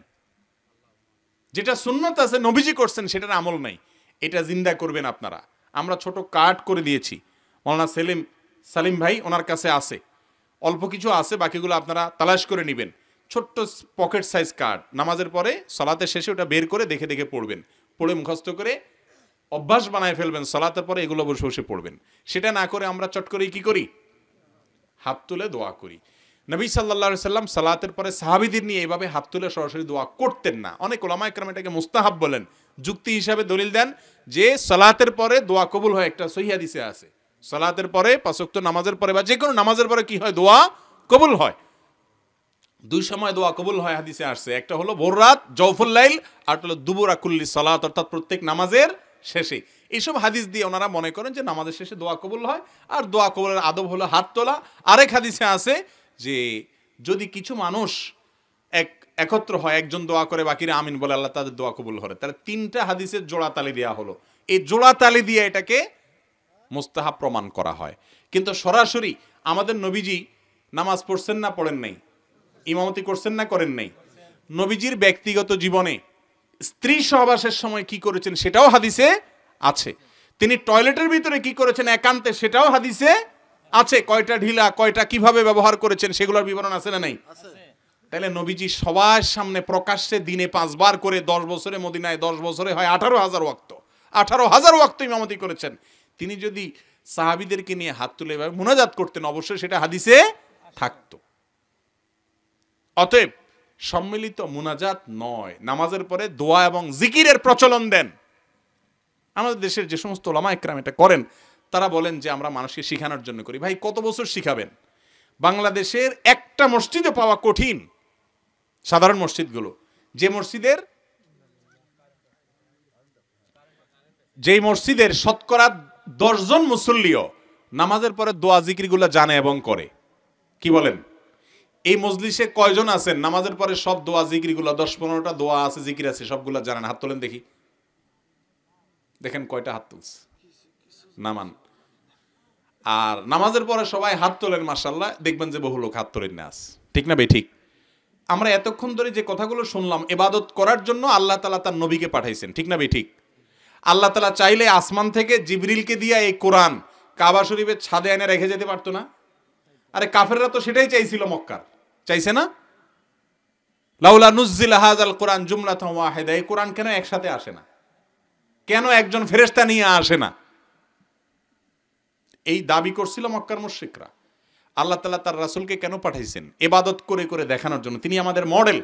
মডেলের সাথে আসলের যত মিল হবে তত আসলের দাম হবে। আপনি একটা কারখানার মালিক, আপনাকে একজন একটা স্যাম্পল এনে বলছে আমাকে এই মালটার মতো মাল বানাই দিবা। আপনি ওই মূল স্যাম্পলের সাথে যত মিল করে বানাইতে পারবেন আপনার কাস্টমার তত খুশি হবে। ঠিক না বে ঠিক? আর যদি মূলটার সাথে মিল কম থাকে তাহলে ওই কাস্টমার কখনো খুশি। আল্লাহ তাআলা তার রাসূলকে আমাদের জন্য স্যাম্পল করে দিয়েছেন, লাকাদ কানা লাকুম ফি রাসূলিল্লাহি উসওয়াতুন হাসানাহ। রাসূলকে দেখে দেখে তোমরা চলো, তার মতো ইবাদত করো। অতএব তিনি কি করেছেন খুঁজে খুঁজে সেটা বের করবেন। ভাইরা আমার, 10 বছর ইমামতি করেছেন মদিনায়। তার ওয়াফাতের পরে তার 4 খলিফা 30 বছর করেছেন। 10 আর 30 40, 40 আপনি এবার গুণ দেন। প্রতিদিন 5 ওয়াক্ত করে নামাজ হলে প্রায় 76,000 ওয়াক্ত হয়। এই 76,000 ওয়াক্তে 2-10 দিনে যত অন্তত করবেন সাহাবীদেরকে নিয়ে আমাদের মতো এরকম হাত তোলা। কিন্তু একটা হাদিসেও নাই। আলেম ওলামার আছে, জিজ্ঞাসা করেন, থাকলে হাদিস আনতে বলেন। ওই জোড়া তালি দিয়ে 3-4 হাদিস মিলে তারপর বানান। হ্যাঁ, এটাকে অনেক ওলামা একটা মুস্তাহাব বলেন, এটা নিয়ে মারামারির কিচ্ছু নাই। তবে সুন্নত হলো জিকির এবং দোয়া যেগুলো তিনি করছেন সেগুলো পড়া, সুন্নতগুলো পড়ার অভ্যাস করবেন। ঠিক আছে তো ইনশাআল্লাহ? আর কোন সমাজে যদি একটা মুস্তাহাব ওলামায়ে কেরাম বলেন, ওইটার বিরুদ্ধে ঝগড়াঝাটি করার দরকার নেই। ডক্টর খন্দকার আব্দুল্লাহ জাহাঙ্গীর রহমাল্লাহ একটা কথা বলতেন, ঝগড়াঝাটি করা হালাল না হারাম? হারাম। হারাম কাজ করা যাবে না। আপনি সুন্নাত যেটা বুঝছেন সেটা অনুযায়ী আমল করেন, কিন্তু আরেকজনের সাথে যায় ভেজাল লাগানো বা ঝগড়া করা যাবে না। সুন্দরভাবে যদি বোঝাতে পারেন বুঝান, না বুঝাইতে পারলে বিশৃঙ্খলা সৃষ্টি করা বা মারামারির পরিবেশ সৃষ্টি করার মতো কাজ করবেন না। ঐক্যবদ্ধ থাকার কথা এতক্ষণ আমরা বলছি, সেই ঐক্যবদ্ধ থাকতে হবে। জাহেল যুগের মানুষের মতো টুকরা টুকরা হওয়া যাবে না। চেয়ারে বসে নামাজ পড়া যাবে কিনা, এই প্রশ্নের উত্তর দিতে দিতে শেষ। যেখানে যাই কমন প্রশ্ন, চেয়ারে বসে নামাজ পড়া যাবে কিনা। কারণ আজকাল মসজিদগুলোতে এই পরিমাণ চেয়ার হয়েছে, এটা কি মসজিদ না চেয়ারের দোকান, এটা বোঝা বড় কঠিন হয়ে গেছে। ভাইরা আমার, চেয়ারে বসে নামাজ পড়া জায়েজ কখন? যদি কোনো ব্যক্তি রুকু সিজদা করার মতো ক্ষমতা নাই, পিঠ ভাঙতে গেলে তার জান বাইর হয়ে যায়, অথবা ডাক্তার বলছে যে কষ্ট করে যদি রুকু সিজদা করতে যান আপনি মারা যাওয়ার ভয় হওয়া আছে, আপনার অঙ্গহানি হয়ে যেতে পারে, বড় কোনো সমস্যা হয়ে যেতে পারে, তাহলে ওই ব্যক্তি রুকু সিজদা না করে চেয়ারে বসে ইশারায় রুকু সিজদা করতে পারবে। কিন্তু দুনিয়ার সব কাজ করে বেড়াচ্ছেন, সারাক্ষণ লাফালাফি করতেছেন, নামাজের সময় এসে দপাস করে চেয়ারে বসে গেলেন। এটা একটা ফ্যাশন হয়ে গেছে। অনেক সময় একটু মাজার ব্যথা শুরু হয়ে গেছে, উনি চেয়ারে বসে গেছে। জি না, চেয়ারে ওই ব্যক্তি বসে নামাজ পড়তে পারবে যে ব্যক্তি রুকু সিজদা করার ক্ষমতাই নাই, অথবা করতে গেলে তার মারাত্মক কষ্ট হবে, ক্ষতি হবে বড় ধরনের। সেই ব্যক্তির জন্য এখানে অপারেশন হয়েছে, কাটাকাটি আছে, সেলাই আছে, রুকু সিজদা করা যাবে না, তখন সেই ব্যক্তি চেয়ারে বসে ইশারায় কোনো রকম রুকু সিজদা করতে পারবে। আপনি মাশাআল্লাহ আপাদমস্তক ভালো মানুষ, সারা দুনিয়া আপনি দাবড়ায় বেড়াচ্ছেন, নামাজের সময় এসে দপাস করে চেয়ারে বসে গেলেন। বাহ! অনেকে আছে যে আপনার 200 মিটার 300 মিটার হাইটা মসজিদে আসছে, আইসা এবার দাঁড়ায়ও না, ধপ করে বসে চেয়ারে নামাজ পড়তেছে। বাহ, এটা তামাশা। এভাবে চেয়ারে বসলে নামাজ হবে না। 10 বছর আগেও মসজিদে এত চেয়ার ছিল না, ঠিক না বেঠিক? এখন যত চেয়ার বাংলাদেশে সব মসজিদে হয়েছে, সব এত মাঝে ব্যথার রোগী কোত্থেকে বেড়ে গেল এত কয়দিনে। বোঝা গেল কিছু রুগী আছে, আর কিছু আছে সাথে কি ফ্যাশন। ফ্যাশন, অতএব ফ্যাশন করলে হবে না। আল্লাহকে সিজদা দেওয়ার ক্ষমতা আছে, দেন। একটা সময় আসবে সিজদা দিতে মনে চাবে কিন্তু পারবেন না, তখন যে ব্যথা লাগবে, কষ্ট লাগবে, সেটা তখন বুঝবেন। অতএব ফ্যাশন করে চেয়ারে নামাজ পড়বেন না। এরপরের প্রশ্ন হলো, ইসলামে গণতন্ত্র জায়েজ আছে কিনা, কোরআন ও হাদিসের আলোকে জানাবেন। ভাই, এ তো 2 ঘন্টার ওয়াজ, অল্প প্রশ্ন অল্প সময় উত্তর দেওয়ার মতো বিষয় না। গণতন্ত্র একটা জীবন ব্যবস্থা, এর অনেক দিক আছে। কিছু কিছু দিক আছে ইসলামের সাথে মিল আছে, আবার কিছু কিছু দিক আছে ইসলামের সাথে কোনো মিল নাই। যেমন গণতন্ত্র বলে জনগণ যা চাইবে সেটাই আইন হবে, ইসলাম বলে না, আল্লাহ যা চাইবে সেটাই আইন হবে। তাহলে এখানে গণতন্ত্রের সাথে ইসলামের কি নাই? মিল নাই। আবার গণতন্ত্রে মানুষের মতামত নিয়ে সরকার গঠন করার কথা বলে। সাহাবা একরামের যুগে খলিফাদের অনেকের নির্বাচনের সময়ও এরকম মানুষের মতামত সংগ্রহ করে সেটার উপরে ভিত্তি করে খলিফা নির্বাচন হয়েছে। এরকম অনেক দিক থেকে মিল আছে। গণতন্ত্র সুশাসনের কথা বলে, ইসলামও সুশাসনের কথা বলে, হয়তো পদ্ধতি ভিন্ন। কথা কি বুঝাতে পারছি? সব পয়েন্টে মিল, আবার সব পয়েন্টে অমিল এরকমও না, তবে মোটা দাগে দুইটা আদর্শ সম্পূর্ণ। জি। এরপরে প্রশ্ন হলো, বেদাতি আমল দূরীকরণে করণীয় কি, কৌশল কি হতে পারে? ভাই, বেদাত দূর করার জন্য বেদাত চিল্লানোর চাইতে সুন্নাতের প্রচলনটা বেশি করে দেন। যত বেশি আলো জ্বালাবেন তত বেশি অন্ধকার দূর হয়ে যাবে। ভাইরা আমার, যে বেদাত করে সে কিন্তু এটাকে ইবাদত মনে করে, ঠিক না? ঠিক। আপনি তাকে বেদাত বা বেদাতি বলে যদি বলেন, তাহলে তার হঠকারিতা, গোলামি আরো বাড়বে। তাকে আলো দেন, তাকে সুন্নাত দেখান, নবীজি এভাবে করেছেন এটা বলেন। ভাই, এই যে দোয়াগুলো দেখেন নবীজি পড়ছেন, দলিল সহ আছে, বুখারী মুসলিম সব, নবীজি নামাজের পরে পড়ছেন, আপনি এগুলো পড়েন, তার ওটা শিখাই দেন, ওটা করলে এমনি বেদাত দূর হয়ে যাবে। হ্যাঁ, কখনো কখনো বেদাতের বিরুদ্ধে স্থান কাল পাত্র ভেদে বিভিন্নভাবে কথা বলতে হয়, কিন্তু সাধারণ অবস্থাতে মানুষকে সুন্নাতের পথ দেখালে ইনশাল্লাহ কি হবে? বেদাত দূর হয়ে যাবে। জানাজার নামাজে সূরা ফাতিহা পড়তে হবে কিনা? জানাজার নামাজে সূরা ফাতিহা পড়া নিয়ে ইমামদের মধ্যে মত পার্থক্য আছে। ইমাম আবু হানিফা রাহমাতুল্লাহির মত হলো জানাজার নামাজে সূরা ফাতিহা পড়া লাগবে না, কারণ এটা পূর্ণাঙ্গ কোনো সালাত না, রুকু নাই, সিজদা নাই, অতএব এটা পূর্ণাঙ্গ সালাত না।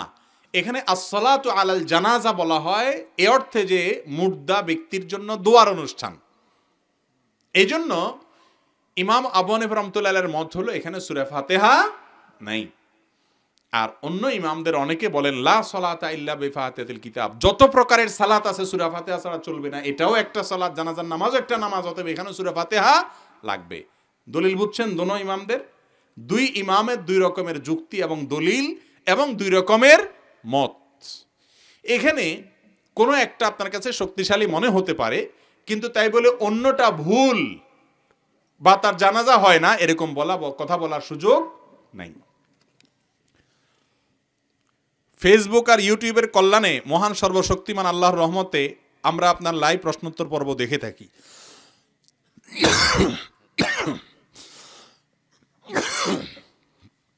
আমার প্রশ্ন হলো, ফজরের সালাতের আগে মসজিদের মাইকে গজল কিরাত পড়া হয়, এটা কতটুকু ইসলাম সম্মত? আবার আজানের পর দোয়া মাইকে উচ্চস্বরে পড়া হয়, এটা সম্পর্কে বলবেন। দেখুন, আজানটা হলো মানুষকে ডাকার জন্য। আজানটা কিসের জন্য? আজানটা ইসলাম দিয়েছে মানুষকে নামাজের জন্য, ডাকার জন্য। এখন আজানের আগে যদি ডাকেন অথবা আজানের পরে যদি আবার ডাকেন মাইকে, তাহলে সেক্ষেত্রে আল্লাহর ডাকের সাথে আরেকটা ডাক যুক্ত করে দিলেন না আপনি। এটার নাম বেদাত। এটার নাম কি? মন গড়া। মানুষকে নামাজের জন্য আহ্বান করার পদ্ধতির নাম হলো আজান। সেই পদ্ধতির নাম কি? হাইয়া আলাস সালাহ, মানে কি? নামাজের দিকে আসো, সালাতের দিকে আসো। আজানটা হলো সালাতের প্রতি আহ্বান। আপনি কি করলেন? সালাতের মধ্যে আজানের পরে আবার ডাকলেন। অনেক মসজিদে হয় এটা। আজান শেষ 10 মিনিট আগে আবার বলে সালাতের আর ফজরের নামাজের আর 5 মিনিট বাকি আছে, 10 মিনিট বাকি আছে। এগুলো উচিত না, এগুলো উচিত না। কেন উচিত না? কারণ হলো এটাও এক প্রকারের ঘোষণা। সালাতের জন্য শরীয়ত একটা ঘোষণা রাখছে, আপনি আরো 2-4টা ঘোষণা দিলেন। আমার কথা কি বুঝতে পারছেন? ইসলামটা হলো প্রিয় নবীজিকে অনুকরণের নাম। কোনো সন্দেহ আছে? তিনি যেভাবে করেছেন সেভাবে হুবহু করা। আপনি যদি তার সাথে কোনো কিছু যোগ করেন, এর নাম বেদাত। কোনো কিছু বিয়োগ করেছেন, এর নাম বেদাত। কোনো কিছু মন গড়া করেছেন, এর নাম বেদাত। অতএব আজানের আগে আর পরে আর কোনো ডাক নাই, ডাক একটাই, আজান। কথা বুঝাতে পারছি? হ্যাঁ, ইন্ডিভিজুয়াল ব্যক্তিগতভাবে একজন আরেকজনকে স্মরণ করাইতে পারেন, সেটা ভিন্ন বিষয়। কিন্তু সাধারণ মুসল্লিদের জন্য ডাক হবে একটা, 2টা বা 3টা না, মন গড়া না। আবার অনেক এলাকায় আজানের আগে থেকে চিল্লাচিল্লি শুরু হয়। তাহাজ্জুদের নামাজের জন্য অনেক সময় ডাকাডাকি করা হয় অনেক এলাকায়। এটা তো কোনো অবস্থাতেই জায়েজ নাই। এটা তো সরাসরি গুনাহের কাজ। কারণ তাহাজ্জুদের নামাজের জন্য আপনি মানুষকে ডাইকা তুলবেন, আপনাকে তারা কন্ট্রাক্টরে দিছে? এটা দেয় নাই। ফজরের নামাজের জন্য আজান আছে, তাহাজ্জুদের জন্য আপনি রাত 3টা, 3:30, 4টা যদি আজান দেন সারা বছর, তাহলে সেক্ষেত্রে সাধারণ মানুষের ঘুমের ডিস্টার্ব হবে। অমুসলিম আছে, বাচ্চারা স্কুলে যাবে, অসুস্থ মানুষ আছে, ভোর রাতে হঠাৎ করে আপনি মাইকে ডাকতে থাকবেন, এটা জায়েজ নাই। কথা বুঝে আসছে? আপনি তাহাজ্জুদের আজান হাদিস দ্বারা সাবেত, সেটা যদি হয় ভিন্ন কথা। কিন্তু সেটা আমাদের সমাজে সাধারণত এই নফল নামাজের উপরে মানুষ অভ্যস্ত না। আপনি এইটা আমি আজান দিয়া মানুষের যদি কষ্ট হয়, অসুবিধা হয়, তাহলে সেটা বরং কি হবে না? জায়েজ হবে না। আজান তো না, ডাকাডাকি হয়। এই ডাকাডাকি করে ভোর রাত্রে নবী সাল্লাল্লাহু আলাইহি সাল্লাম তাহাজ্জুদের জন্য ডাকতেন তার পরিবারকে শুধু রমজানের শেষ দশকে। কানান নবী সাল্লাল্লাহু আলাইহি সাল্লাম ইদা দাখাল আল আশর আইকাযা আহলা। রমজানের শেষ দশক শুরু হলে তিনি পরিবারের লোকদেরকে ডাকা তুলতেন তাহাজ্জুদের জন্য। বছরে অন্য কোনো সময় নফল নামাজের জন্য ডাকাডাকি নেই। যার মনে চায় পড়বে, যার মনে চায় পড়বে না। জি, ইসলামে তাবিজ ও পান পড়া সম্পর্কে বলেন। পান পড়া আর তাবিজ দুইটা একসাথে করলে তো হবে না। পানের মধ্যে চুন এবং সুপারি খান, যেটা ক্ষতিকর, স্বাস্থ্যের জন্য কি ক্ষতিকর। বাংলাদেশে যে যত বড় হুজুর সে তত বেশি পান খায়, যে যত বড় দিনদার সে তত বেশি পান খায়। অথচ পানের মধ্যে যে সুপারিটা আমরা খাই, এটাকে গুপ্ত ঘাতক বলেছেন সংশ্লিষ্ট বিশেষজ্ঞরা। এটা খাইলে বিষের মতো মানুষ তলে তলে ভিতরে ভিতরে শেষ হয়ে যায়। এত ক্ষতিকর, মারাত্মক, ডেঞ্জারাস একটা জিনিস। চুনটাও ক্ষতিকর। পানের পাতার কিছু উপকারিতার কথা বলা হয়, তো খালি পাতা খান, সেটাকে নাজায়েজ বলা যাবে না। আবার জর্দা খায় সাথে।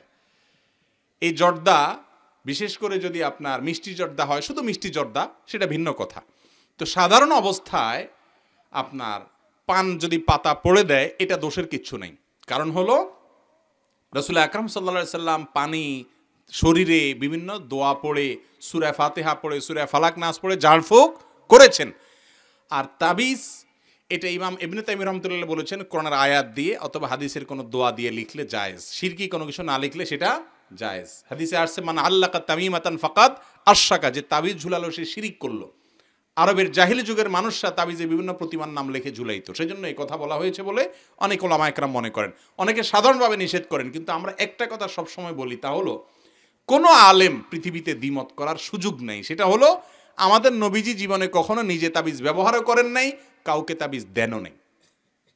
অথচ তিব্বে নববী, নবীজির চিকিৎসা বিজ্ঞান নামে একটা শাস্ত্র আছে, নবীজির চিকিৎসা নামে বই আছে অনেক বড় বড়, যে নবী বিভিন্নভাবে চিকিৎসা করেছেন। তার চিকিৎসার মধ্যে ঝাড়ফুঁক আছে, সিঙ্গা আছে, যেটাকে আপনার হিজামা বলে, কাপিং থেরাপি বলে, কাপ থেরাপি বলে। কিন্তু নবীজির চিকিৎসা পদ্ধতিতে কি নাই? তাবিজ দেওয়া নাই, কোথাও দেখাতে পারবেন না। তো যেটা তিনি করেন নাই নবীজি সাল্লাল্লাহু আলাইহি সাল্লাম, সেটা আমাকে কেন করতে হবে? আপনি সূরা ফাতিহা পড়ি ফু দেন, সূরা ফালাক পড়ি ফু দেন, পানিতে তেলে শরীরে, এটা হলো সুন্নাত। এটা হলো কি? সুন্নাত। আমরা সুন্নাত অনুযায়ী চলবো, নবীজির পদ্ধতি অনুযায়ী চলবো ইনশাআল্লাহ।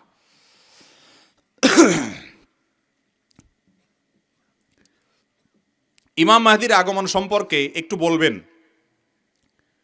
দেখুন, আমাদের দেশে অনেক আলেম বলেছেন ইমাম মাহদি জন্ম হয়ে গেছে, 22 সালে আসবে, 25 সালে আসবে, 23 সালে আসবে, 18 সালে, 19 সালে আসবে, অনেক কথা বলে। ইমাম মাহদি কিয়ামতের আগে আসবেন, বিভিন্ন হাদিস দ্বারা এটা প্রমাণিত, এটা আহলে সুন্নাত ওয়াল জামাতের আকীদা, বিশ্বাস। কিন্তু কবে আসবেন সেটা একমাত্র কে জানেন? আল্লাহ রাব্বুল আলামিন জানেন, আল্লাহ ছাড়া আর কেউ জানেন না। অতএব ইমাম মাহদি আসার দিনক্ষণ এটা কারোর ঠিক করার অধিকার, এখতিয়ার নাই। ফেরেশতা জিবরিল নবীজি সাল্লাল্লাহু আলাইহি সাল্লামকে জিজ্ঞাসা করেছেন, আখবিরনি আনিস সাআ, কিয়ামত সম্পর্কে বলেন আপনি মুহাম্মদ। তখন নবীজি কি বলেছেন? মাল মাসউলু আনহা বিআলামা মিনাস সাইল, প্রশ্নকর্তার চাইতে যাকে প্রশ্ন করা হয়েছে সে বেশি জানে না, অর্থাৎ আমিও জানি না কিয়ামত কবে হবে। তখন বলেছেন ফাখবিরনি আন আমারাতিহা, আপনি কিছু কিয়ামতের আলামত বলেন। তখন নবীজি কিছু আলামত বলেছেন। বোঝা গেল কিয়ামত কবে হবে নির্দিষ্ট করে সন তারিখ বলার ক্ষমতা কারোর নাই। কেউ বললে সেটা তার মন গড়া কথা।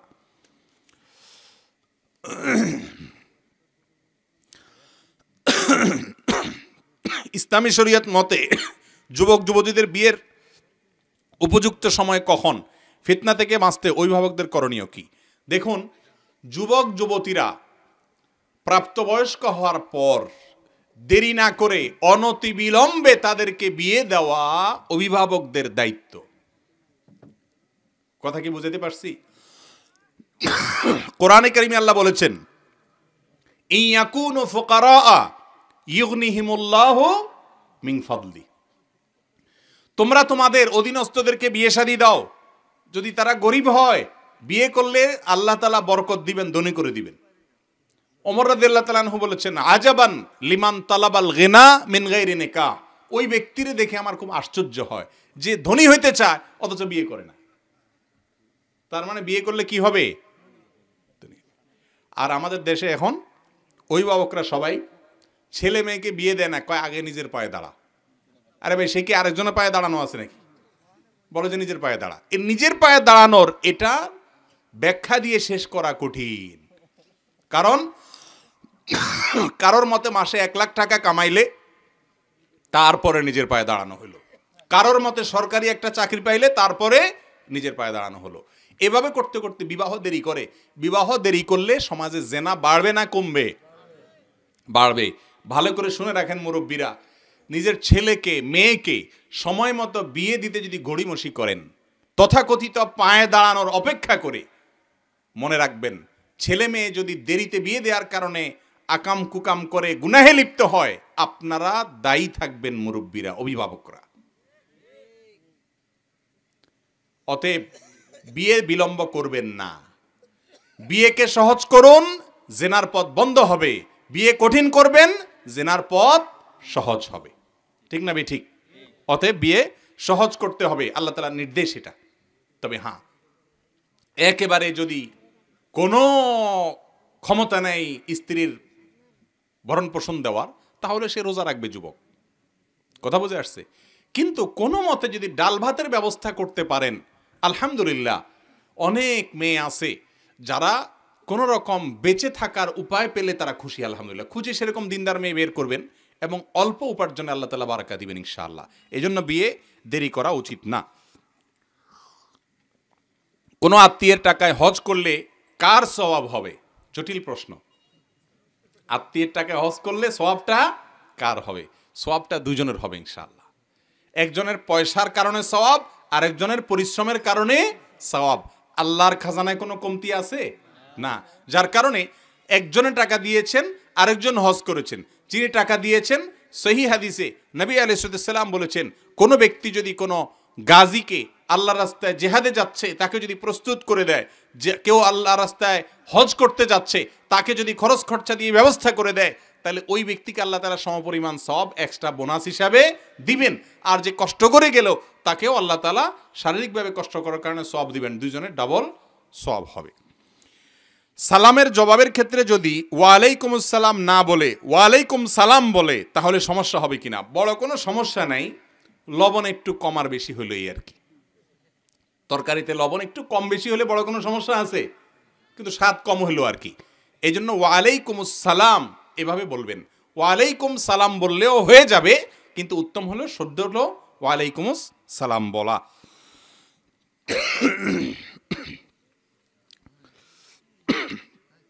শাড়ি পরে নামাজ পড়া যাবে কি না? ভাই, সালাতের মধ্যে কোন পোশাক পরবেন না পরবেন এটা আপনার ব্যাপার। তবে আপনাকে মৌলিকভাবে মাথায় রাখতে হবে পোশাক যেন কোনো কাফের মুশরিকের সাথে সাদৃশ্যপূর্ণ না হয়। আর দ্বিতীয়ত নামাজের জন্য খেয়াল করতে হবে মা বোনরা মুখমণ্ডল এবং দুই হাতের কবজি ছাড়া আর গোটা শরীর যাতে আবৃত থাকে।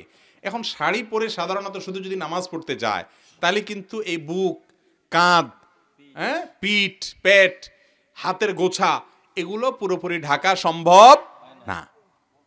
যদি শাড়ি পরে নামাজ পড়েন তাহলে উপর দিয়ে আরেকটা বড় ওড়না দিয়ে ঢাকতে হবে। কারণ হলো আপনি নামাজের মধ্যে যদি এগুলো খোলা থাকে তাহলে নামাজ হবে না। এক সময় তো আমাদের মা চাচিদের নামাজের কাপড় বলতে একটা শাড়ি থাকতো সাদা কালারের, ঠিক না ঠিক? কোনো কোনো এলাকাতে এটা ছিল। তো শাড়ি পরে যদি কেউ সালাত আদায় করেন, তিনি যদি তার সব ঢাকতে পারেন তার ব্যাপার, কিন্তু সাধারণত শাড়ি পরলে সব ঢাকা যায় না। যদি শাড়ি পরে নামাজ পড়তে চান একটা চাদর টাদর কিছু একটা দিয়ে আপনার এই সব ঢাকতে হবে যাতে কোনো কিছু খোলা না থাকে, তাহলে নামাজ হয়ে যাবে ইনশাআল্লাহ। স্ত্রী সহবাস করার পর যে কোনো কাজ কাম করা যাবে কিনা?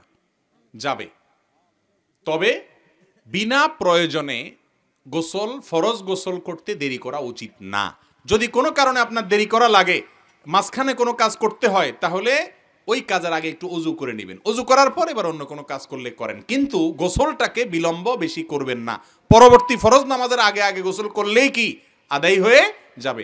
আমাদের দেশে মহিলারা যদি গোসল করা ছাড়া কোনো কাজ করে তাহলে তার ব্যাপারে ফতোয়ার কোনো শেষ থাকে না। যত ফতোয়া সব কাদের উপরে? মহিলাদের উপরে। অথচ মাসআলা পুরুষ মহিলা সবার জন্য সমান। দেরি করা উচিত না গোসল ফরজে, কিন্তু কোনো কারণে দেরি করতে মনে চাইলে পরবর্তী ফরজ নামাজ পর্যন্ত দেরি করতে পারে, তার আগে আগে করবে। আর মাঝখানে কোনো কাজ করতে হলে, এমনকি ঘুমাইতে হইলেও ওযু করে তারপরে কি করবে? ঘুমাবে। এটা হলো সুন্নাত।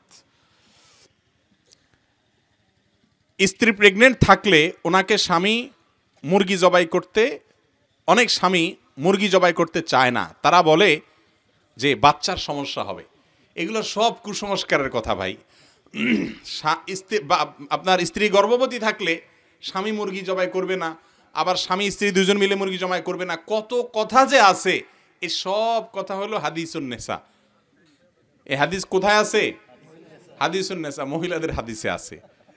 এগুলা সব জাল হাদিস, এগুলা কোনো কোরআন হাদিসের কথা না। দুমসে মুরগি সব জবাই করতে পারবেন, কোনো অসুবিধা নেই। মেইন লাইন থেকে বিদ্যুৎ নিয়ে ব্যাডমিন্টন খেলা জায়েজ আছে কিনা, এই বিষয়ে আমরা বলেছি একটা ভিডিওতে। মেইন লাইন থেকে বিদ্যুতের লাইন টেনে যদি ব্যাডমিন্টন খেলেন যুবক ভাইরা, ভালো করে শুনেন, হারাম। শুধু হারাম না, আপনি একজনের পকেট কেটে তার মানিব্যাগ নিয়ে গেলে যেরকম চুরি করার গুনাহ হবে, মেইন লাইন থেকে বিদ্যুৎ নিয়ে যদি আপনি ব্যাডমিন্টন খেলেন শীতের দিনে, তাহলে গুনাহটা তার চাইতে অনেক ডেঞ্জারাস হবে। কেন জানেন? কারণ এই বিদ্যুতের মালিক কে? সবাই, অনেক মানুষ, জনগণ। তো অনেক মানুষের অধিকার আপনি নষ্ট করলেন, কিয়ামতের ময়দানে কতজনের কাছে জবাবদিহি করবেন? সাবধান। খেলতে মনে চায়, যার মিটার আছে তার ওখান থেকে লাইন টানেন এবং প্রয়োজনে তাকে পয়সা দেন বা তার অনুমতি নেন, কিন্তু কোনোভাবে মেইন লাইন থেকে করতে পারবেন না। শুধু কি ব্যাডমিন্টন? এবার বললে তো নিজের গায়ে পড়বে। অনেক ওয়াজ মাহফিলে কারেন্টের লাইন কোন রকম ডাইরেক্ট লাইন থেকে টেনে নেয়, বিদ্যুৎ আলারা ভয়ে কিছু বলে না। মাহফিলের বিদ্যুৎ যদি আবার কিছু বলে, পাবলিক খেপে গেলে আরেক মুসিবত। এইটার নাম হলো ভদ্রভাবে ডাকাতি। ইসলামের নামে ডাকাতি করা জায়েজ আছে? আপনি মাহফিলের জন্য বিদ্যুৎ ব্যবস্থা করবেন, সেটাও অবশ্যই আপনাকে বিল দেওয়ার ব্যবস্থা করতে হবে। মন গড়াভাবে করতে পারবেন না। ইসলামের নামে চুরি করা জায়েজ আছে নি? জায়েজ নেই। তাহলে বিদ্যুৎ নিয়ে ব্যাডমিন্টন খেলাও জায়েজ নাই মেইন লাইন থেকে। মাহফিলে আপনি বিদ্যুৎ বিল না দিয়া বিদ্যুৎ টাইনা ওয়াজ করলেন সারা রাত আল্লাহরে খুশি করার জন্য, আল্লাহ খুশি হবে না নাখুশ হবে। কথা কি বুঝাতে পারছি? অনেকে মসজিদ করে সরকারি জায়গায়, আরেকজনের জায়গার উপরে, বেজাল্লে জায়গার উপরে, আছে না নাই? এগুলোতে কি সওয়াব হবে না গুনাহ হবে? 2 নম্বর লাইন দিয়া মসজিদ চলে, মাদ্রাসা চলে, ওয়াজ মাহফিল চলে, শুধু যুবকদের দোষ দিয়া লাভ আছে ব্যাডমিন্টন খেলার? আমরা মুরব্বীরাও বুড়াদেরকেও দেখি, অনেকেই হুজুররাও করি আমরা। হারাম, সবার জন্য হারাম। জি। বনের জমি দিতে হবে কিনা? বাহ, বনের জমি দিতে হবে কিনা মানে বনের জমি যদি না দেন তাহলে গুনাহ তো হবে ডবল। বনের জমি না মাইরা রাস্তায় যদি দাঁড়ায়া ছুরি নিয়া ডাকাতি করেন, সিএনজি থামায়া, অটো থামায়া, বাস থামায়া, রিক্সা ভ্যান থামায়া যদি মানুষ থেকে সারা রাত ডাকাতি করেন, যে পরিমাণ গুনাহ হবে, বনের বাপমার সম্পত্তিতে যে ভাগ আছে সেটা না দিলে গুনাহ তার চেয়ে বেশি হবে। কেন বেশি হবে জানেন? কারণ এটা আত্মীয়। অন্য মানুষের হক নষ্ট করলে একটা গুনাহ, আর এখানে হক নষ্ট করলে ডবল গুনাহ। এক তো হক নষ্ট করলেন, আবার আত্মীয়র ক্ষতি করলেন। রাসূল করিম সাল্লাল্লাহু আলাইহি ওয়াসাল্লাম বলেছেন, আস-সাদাকাতু আলাল মিসকিনি সাদাকাহ ওয়াস-সাদাকাতু আলা যাবিল আরহামে সিলাতুন ওয়া সাদাকাতুন। সাধারণ কোন গরিবকে দান করলে শুধু দানের সওয়াব হবে, আর আত্মীয়কে দান করলে দান এবং আত্মীয়তা সম্পর্ক রক্ষার সওয়াব হবে, ডাবল সওয়াব। তাহলে গুনাহটাও সেরকম হবে। কোন অবস্থাতে বন্ধের হক মারবেন না। ভাই, ওয়াজ শুনে কোনো কাজ হবে না, ভালো করে শুনেন। সুবহানাল্লাহ আলহামদুলিল্লাহ চিৎকার করে বলে যায় শুয়ে পড়লেন, কোনো লাভ নেই যদি বন্ধের হক মাইরা থাকেন। যেসব ভাইয়েরা বন্ধের হক দেন নাই, মা বাবার সম্পত্তিতে পাই পাই করে হিসাব করে জমি জমার, যে পরিমাণ কোরআন তাদেরকে দিতে বলেছে তাদেরকে দিয়ে দিবেন। ফুফুদের হক দিয়ে দিবেন। বাপ মা দেয় নাই, বাপ চাচারা দেয় নাই, আপনারা দিয়ে দিবেন।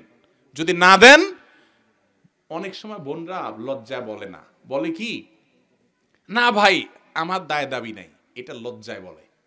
কারণ নিলে আপনি ভাই যে ছেঁচড়া বোন জানে, বাপের বিটে আর উঠতে দিবেন না। এই জন্য ওই ভয়ে বোন বলে না ভাই দেওয়া লাগবে না। সাথে সাথে বলবেন, বোন তোমার অধিকার তুমি নাও।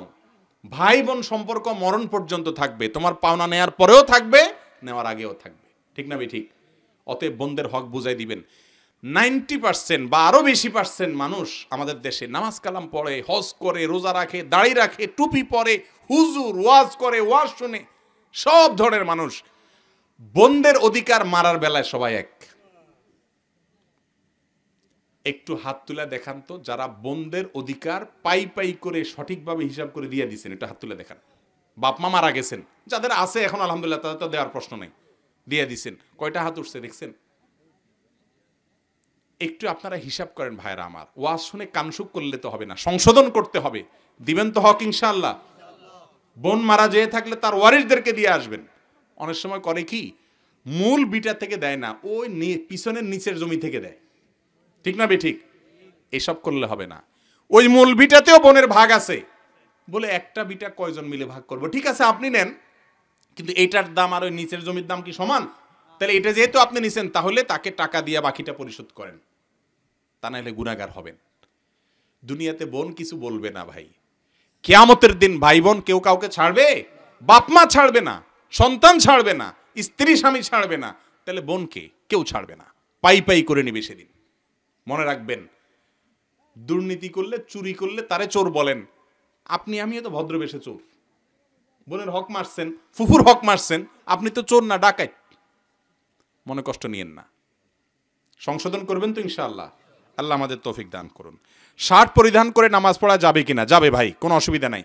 এই জুব্বা পরে নামাজ পড়তে হবে এমন কোনো কথা কোরআন হাদিসে নাই। এই জুব্বা আরবদের পোশাক, ইসলামে এরকম জুব্বা বানাইতে হবে এমন কোন রাসূল আকরাম সাল্লাল্লাহু আলাইহি ওয়াসাল্লামের যুগে এরকম টেলার ছিল?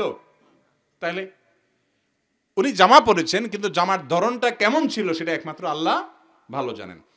অতএব শার্ট পরলে নামাজ হবে না এমন কোনো কথা নাই। তবে হ্যাঁ, আল্লাহ তাআলা বলেছেন ইয়া আইয়ুহাল্লাযিনা আমানু খুযু যিনাতাকুম ইনদা কুল্লি মাসজিদ। প্রত্যেক নামাজের সময় সুন্দর পোশাক পরতে বলা হয়েছে, সম্মানজনক পোশাক পরতে বলা হয়েছে। মুত্তাকিদের যে লেবাস সেটা পরতে বলা হয়েছে। যেই দেশে যেই পোশাক প্রচলিত সেই পোশাকটাকে প্রাধান্য দেওয়া উচিত। আমাদের দেশের মানুষের জাতীয় পোশাক হলো পাঞ্জাবি, ফাঁড়া একটা পাঞ্জাবি, তাই না? কিন্তু সেটা নেই। আমরা এখন ইংরেজদের লেবাস ধার করছি অথবা অ্যারাবিয়ানদের লেবাস ধার করছি। আমাদের দেশীয় লেবাস আমরা পরি না। পৃথিবীর সব দেশের আলেমরা সেই দেশের লেবাস পরে। একজন একজন করে আমি বলি, সব দেশ দেখাইতে পারবো আমি। ভারতে যান, যত আলেম আছে, দেওবন্দি বলেন, আহলে হাদিস বলেন, সব আলেম ভারতে যান, দেখবেন তারা আলেমরা সবাই ফাঁড়া পাঞ্জাবি পরে, এই যে হাঁটুর উপরে উঠে ছোট্ট একটা ফাঁড়া পাঞ্জাবি পরে, টাইট, ঠিক না ঠিক? সাধারণ মানুষ যা পরে আলেমরাও তা পরে। পাকিস্তানে যান, সাধারণ মানুষ কাবলি পরে, আলেমরাও কাবলি পরে। সৌদি আরবে যান, সাধারণ মানুষ জুব্বা পরে, আলেমরাও জুব্বা পরে। সাধারণ মানুষ রুমাল পরে, আলেমরাও রুমাল পরে। সুদানে যান, মিশরে যান, সাধারণ মানুষ ঢোলা একটা পাঞ্জাবি পরে, জুব্বা পরে, আলেমরাও সেটা পরে। ইন্দোনেশিয়া, মালয়েশিয়া যান, ছোট একটা ফতুয়া আর লম্বা একটা কিস্টি টুপি, সাধারণ মানুষও পরে, আলেমরাও পরে। এই দেশে শুধুমাত্র জুব্বালা হুজুর এক টাইপের, আবার ফাঁড়া পাঞ্জাবি হুজুর আরেক টাইপের, পাগড়ির কালার আলা এক হুজুর সবুজের, আরেক হুজুর কালোর। বাপরে বাপ, এক পোশাক দিয়ে যে কত ভাগ করছি আমরা নিজেদেরকে একমাত্র আল্লাহ ভালো জানে। এগুলোকে কোনো সুন্নতি পোশাক বলে ভেদাভেদ করার কোনো সুযোগ নাই।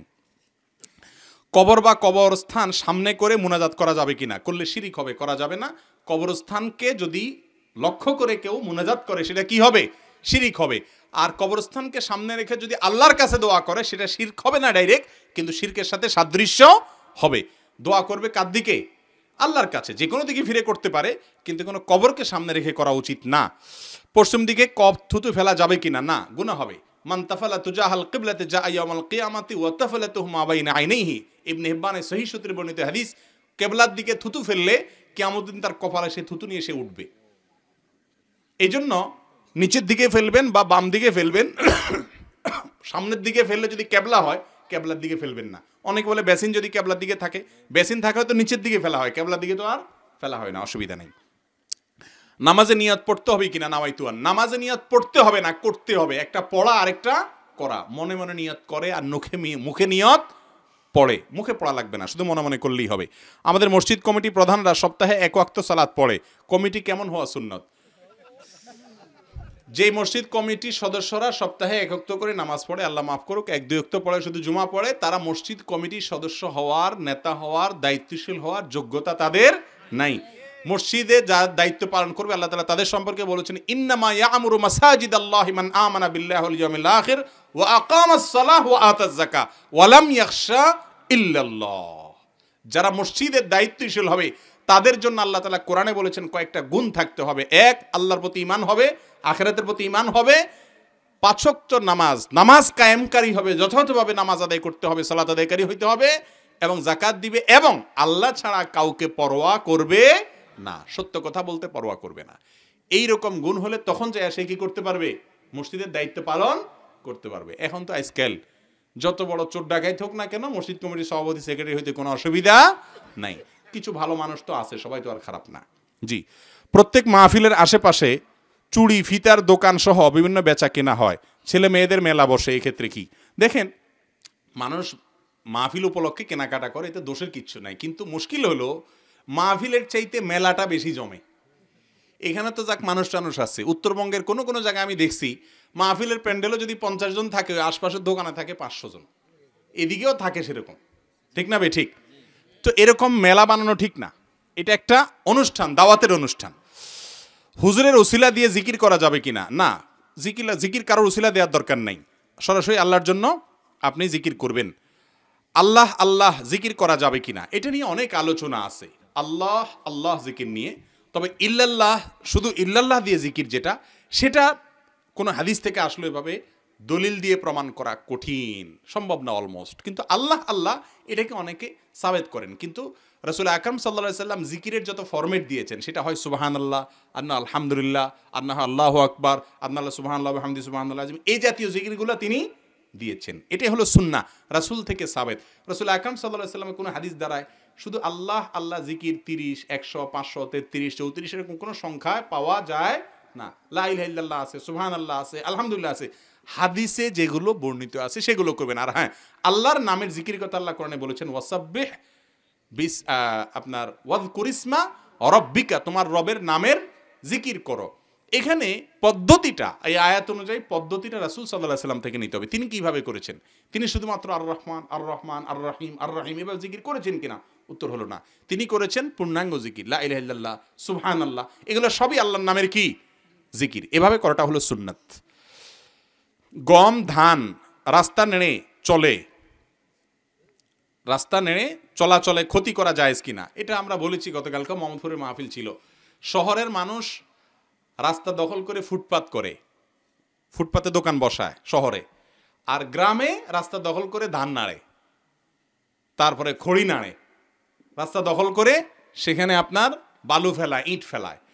নবী সাল্লাল্লাহু আলাইহি সাল্লাম বলেছেন, ইয়াকুমুল জুলুস আলাত তারিক, রাস্তা দখল করা কি নেই, জায়েজ নাই। রাস্তা আপনার বাপের সম্পদ না, কিন্তু আমরা সবাই করি। ওই যে বললাম, নামে মুসলমান, নামাজে রোজা দাঁড়িয়ে টুপিয়ে মুসলমান আছে বহুত, কিন্তু কাজে কামে মুসলমান পাওয়া যায় না, জায়েজ নাই রাস্তা দখল করা।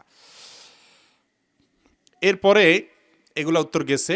আমার জানা বিষয় হলো, পিতা জীবিত থাকা অবস্থায় ছেলে মেয়ে থাকলে ছেলের নামে জমি লিখে দিলে পিতার কি শরীয়ত মোতাবেক জানাবেন, পিতার কি হবে? দেখুন, বাবা মা যদি জীবদ্দশায় সন্তানদেরকে সম্পত্তি দিতে হয়, কোনো একজনকে যদি মহব্বত করে দিয়ে দেয়, অন্যদেরকে না দেয়, কিয়ামতের দিন বাপ আল্লাহর কাঠগড়ার আসামি হয়ে দাঁড়াইতে হবে। মা যদি করেন, মাও দাঁড়াইতে হবে। অনেক বাপ মা আছেন, ছেলে মেয়ে একটার দিকে টান দিয়া ওরে লেখা দেয়, অন্যগুলোকে দেয় না, আছে না নেই? গুনাহ হবে। এক সাহাবী এরকম দেওয়ার পরে নবী সাল্লাল্লাহু আলাইহি সাল্লাম বলেছেন, তুমি কি অন্যদেরকে দিছো? বলে না ইয়া রাসূলুল্লাহ, আমার একজনকে দিছি শুধু। তখন নবীজি বলেছেন, ইত্তাকুল্লাহ ওয়াদিলু বাইনা আবনাইকুম ওয়া বাইনা আওলাদিকুম, আল্লাহকে ভয় করো আর সন্তানদের মধ্যে ইনসাফ করিও, জুলুম করিও না, সবাইকে সমান হারে দিবা। অতএব কোনো বাপ মা যদি এরকম করেন তাহলে সেটা গুনাহ হবে, গুনাহ হবে। মনে রাখবেন, সন্তান আপনার একজন হয়তো আপনার প্রতি একটু বেশি খেয়াল করে, খেদমতটা বেশি করে, সেজন্য তাকে আপনি সম্পদ দিবেন, অন্যজনকে বঞ্চিত করে দিবেন, এটা জায়েজ নাই। হ্যাঁ, বিশেষ কোনো কারণে একজনের ট্রিটমেন্ট লাগে, তাকে একটু বেশি দিলেন। একজন হয়তো গরিব আছে, তাকে সামান্য কিছু সাহায্য করলেন, কিন্তু করলেও সেটা অন্য ওয়ারিসদেরকে দেওয়া উচিত, সমান হারে দেওয়া উচিত, না দিলে গুনাহ হবে। সর্বশেষ প্রশ্ন, দাড়ি রাখার পদ্ধতি কেমন হবে? দাড়ি রাখার পদ্ধতি হলো, দাড়ি লম্বা করবেন। নবী সাল্লাল্লাহু আলাইহি সাল্লাম বলেছেন, আফুল্লাহা আর খুল্লাহা, দাড়িকে ছেড়ে দাও, দাড়িকে লম্বা করো। দাড়ি সাইজ যদি করতে চান, আব্দুল ইবনে ওমর রাদিয়াল্লাহু তাআলা আনহু থেকে বর্ণিত সহিহ বুখারীতে আসছে, এক মুষ্টির পরে কাটা যায়, কিন্তু নবী সাল্লাল্লাহু আলাইহি সাল্লাম কখনো দাড়ি কাটেন নাই। তিনি সাধারণত কি করতে বলছেন? দাড়িকে লম্বা করতে বলেছেন। এই জন্য দাড়ি অনেকে মনে করেন যে দূর থেকে পুরুষ আর না মহিলা এটা পার্থক্য করতে পারলেই চলবে, এই সাইজের দাড়ি রাখা চলবে। অনেক ভাই এরকম বলেন না, এগুলো মন গড়া কথাবার্তা। কোরআন হাদিসে কোথাও এই সমস্ত কথাবার্তা নেই। কোরআন হাদিস অনুযায়ী চলবেন, দাড়ি লম্বা করতে হবে, দাড়ি ছোট করবেন না। ফ্রেঞ্চ কাটিং দাড়ি, বিভিন্ন স্টাইলের দাড়ি, খোসা খোসা দাড়ি, এগুলো কোনো শরীয়ত সম্মত দাড়ি না। তবে হ্যাঁ, কেউ যদি দাড়ি ছোট রাখেন তো তিনি নাই মামার চাইতে কানা মামা হলো, এটা ভালো মামা হলো না। ভালো মামা হইতে হলে দাড়ি কি করতে হবে? লম্বা করতে হবে। আল্লাহ রাব্বুল আলামিন কোরআন এবং হাদিসের যে কথাগুলো আমরা শুনলাম সবাইকে আমল করার তৌফিক দান করুন। জাযাকুমুল্লাহ ওয়া আখিরু দাওয়ানা আনিল হামদুলিল্লাহি রাব্বিল আলামিন।